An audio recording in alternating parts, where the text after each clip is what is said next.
yalikuwepo, lakini jina Yesu linaishi. Jina lapita majina yote, ni jina la Yesu. Yapo majina yalikuwepo, lakini jina Yesu linaishi. Sina jina jingine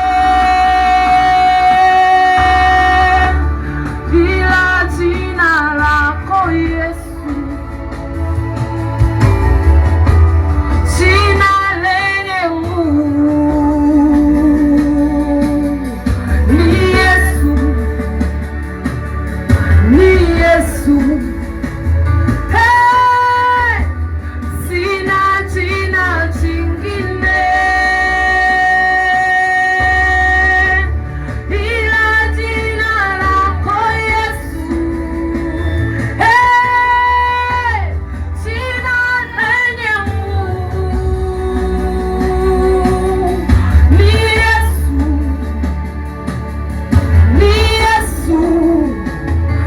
Yesu akateseka, akakubali kubeba fezea, akakubali kuhangaika, akakubali kupigwa kwa ajili ya nafsi yako wewe, kwa ajili ya maisha yako, kwa ajili ya utukufu wako ambao unahitaji. Unasema mimi siwezi kupata jina jipya, au kwa namna ambavyo mimi nimeshakuwa hivi, hamna mtu atakayenikubali. Piga hatua yako je kwa Kristo hapo mtafute Yesu. Mpokee Yesu ndani ya maisha yako. Wale wanilinda ni watu wa kufa. Yule aliyekubeza, yule aliyekuzalau, yule aliyekuona wewe ni mwizi, aliyekuona wewe ni kibaka, aliyekuona wewe ni malaya, yule aliyekuona wewe uhai, hata kutafuta kwa tochi, alafu hata kuona maana viwango vyako vitakuwa ni tofauti na yeye. Bwana Yesu asifiwe. Neno la Mungu linasema, kwani ni nani aliyewaponya vipofu? Kwa nini asikuponya shida unayo? Kwa nini asikuinue unachokihitaji? Ila hatazungumza vipi na wewe wakati wanamkimbia Kristo? Anasema ninawapenda watu wote, lakini yule anitafuta kwa bidii.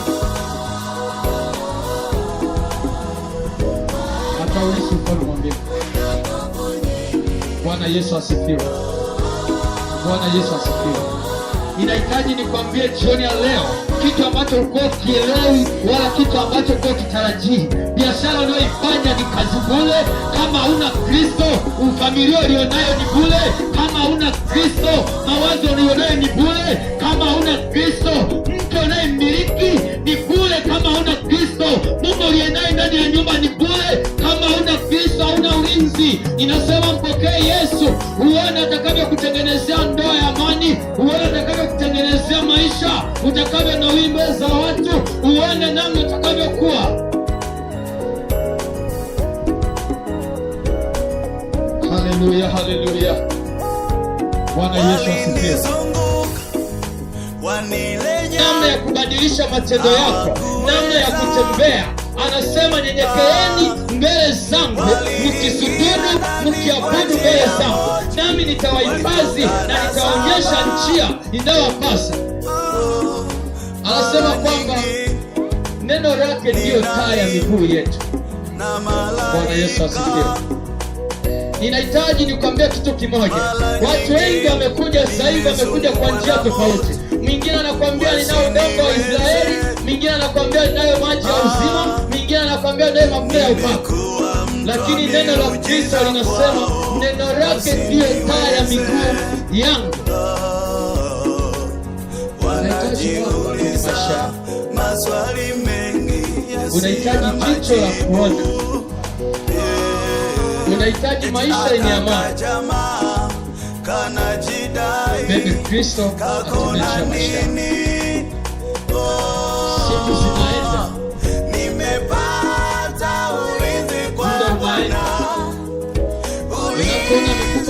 ili ujue ni mstari wewe unafanya. Anakoenda ndugu yako mlikuwa 7, unaona ameshabaki 4. Kwa nini usijiulize ni nani anayefanya? Na ukishafuata huyo, mimi nimetengeneza nini kama ni mimi ndo nafanya? Mulikuwa 10, wamebaki 3. Kwa nini usijiulize nani anafuata? Huo ni mstari. Hatutachoka kuhubiri neno la Kristo, hatutanyamaza. Tutawaambia ya kwamba njooni kwa Yesu, kwa sababu uko uzima, kwa sababu iko faraja, kwa sababu yanapatikana yale tunayohitaji, na ukishaingia ndani ya mikono yake uko ulinzi wa ajabu ambavyo hutaweza kuponyeka katika hiyo mikono. Anasema nikisha kuingiza ndani ya kiganja chako hamtaweza kukutoa. Injili inampasa mtu mnyenyekevu. Sasa ninahitaji leo iwe ni kubadilika ndani ya maisha yako. Sodoma na Gomora isirudi juu ya maisha yako. Hiyo vita ya moto isirudi juu ya maisha yako. Huo uchumi ulionao unahitaji badilike. Ilisome neno la Kristo. Anasema hapo mwanzo mimi nilikuwa neno. Hakusema nilikuwa nini. Usome neno la Kristo ulielewe ili usipotee. Sema watu wangu wameangamia. Watu wangu wameangamia kwa kukosa maarifa, kwa kukosa uelewa. Na bado Mungu ameachilia uwezo wa kuachilia watu na kuja kuzungumza. Unakumbushwa. Ukisikia siku za mwisho zipo, jue zipo. Hii ni kama alarm juu ya maisha yako. Tengeneza maisha yako na Kristo. Ninaamini biashara unayo Mungu ameshakupa, amekubariki ndio. Lakini mimi sikwambia habari ya hiyo, nakwambia habari ya Kristo juu ya maisha yako. Sitakwambia habari ya kumiliki biashara yako kubariki, hapana. Ninakwambia neno la Kristo likikaa kwa wingi ndani ya kinywa chako, kuna maisha yataanza kubadilika juu yako. Usikosimama ukamwongelea Mungu ndani ya biashara yako, usikosimama ukamwita Kristo juu ya maisha yako, ninakwambia kwamba mafuta hayana kusaidia kitu. Udongo wa Israeli utakusaidia kitu. Hizo sanamu ambazo tunazimiliki ndani ya nyumba zetu hazitatusaidia kitu. Mungu anasema mtaenda kuomba nami nitawasikiliza. Hajasema mtaenda kukanyaga mafuta nami nitawabariki. Hajasema mtaenda kukanyaga udongo wa Israeli nami nitawawezesha. Anasema mtaenda kuomba nami nitawasikiliza. Bwana Yesu asifiwe. Anasema niite nami nitakuitikia. Hajasema kachukue keki. Hamna sehemu ya Biblia. Wengine walishakufa. Ushike neno la Kristo liwe mama yako. Ushike neno la Kristo, yale unayoyawaza ambayo naona kama umelipoteza. Tumaini liko kwa Kristo. Tumaini liko kwa Kristo.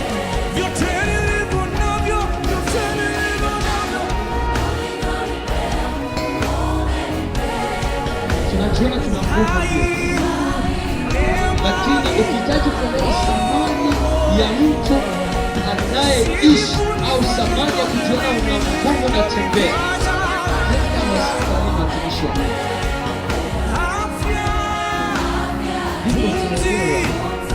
Niko taelewa thamani ya pumzi. Niko taelewa thamani ya